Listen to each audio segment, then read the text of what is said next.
Salut, Théo, Head of Créa chez Grow Society. On est une agence spécialisée dans la construction de stratégies créatives Meta et TikTok. On développe aussi l'outil Ads Society. C'est l'outil leader sur le marché français en termes d'inspiration créative et d'analyse data de tes créas. Je te mets les liens en commentaire si tu veux en savoir plus ou si tu veux tester l'outil gratuitement. Le Black Friday, c'est un des moments clés de l'année pour pas mal de business, notamment pour les e-com. Et nous, on bosse avec plusieurs boîtes pour lesquelles c'est le plus gros mois de l'année. Et avoir des créas dédiés à cette période de promo dans ton business manager, ça peut vraiment faire la différence. C'est pour ça qu'aujourd'hui, je te donne 5 idées de créa pour pouvoir spend correctement pendant cette période. Numéro 1, le format promo, sans blague. Une photo produit et la réduction affichée en gros, que ce soit le prix barré ou bien le pourcentage, et basta. Ça peut paraître évident, mais c'est la réalité. Si tu fais bien ton taf sur la créa et sur le media buying tout au long de l'année, eh ben tes top créa promo, ça sera des choses simples comme celle-ci. On peut aussi ajouter une petite proposition de valeur ou bien un élément de réassurance. Ça marche aussi en GIF pour montrer plusieurs produits. À noter qu'ici, on a la phrase « dernière chance » qui ajoute un côté FOMO.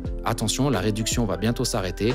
Transition. Numéro 2, le compteur animé. C'est un grand classique, mais ça marche toujours aussi bien pour créer ce sentiment d'urgence. On peut animer le nombre de jours restants sur la promo, ou bien même le nombre d'heures restantes. Ou comme ici, le nombre de produits qui restent en stock, c'est pas mal. Et je le précise au cas où, évidemment, ces compteurs animés sont 100% fake. Numéro 3, reprendre tes top créas. Encore une fois, c'est pas la peine de réinventer la roue. Tu as spend du budget toute l'année pour identifier des top créas, c'est le moment de s'en resservir. Ça peut vraiment être tout type de créa, hein. Il suffit juste de rajouter la réduction en gros par-dessus, soit en ajoutant comme un sticker de promo ou pourquoi pas un bandeau, et pour des vidéos on peut même les mettre dans des masques par exemple. Numéro 4, l'habillage e-com. On peut montrer la promo directement sur le site ou bien dans le panier. Par exemple sur cette créa 900 Care, ils mettent plusieurs de leurs produits en avant avec le prix barré et la promo en avant. Ici ils poussent leur offre d'essai, mais ça pourrait très bien fonctionner avec du Black Friday. Deuxième exemple, Native Union, ils publient uniquement un screen record de leur panier dans lequel on applique le code promo et on voit la réduction en direct. Je trouve ça hyper smart. Numéro 5, l'axe cadeau. Le Black Friday, c'est quelques semaines avant Noël et c'est le moment idéal justement pour pousser du cadeau. Dans ces créas, on ne vend plus notre produit avec ses bénéfices habituels,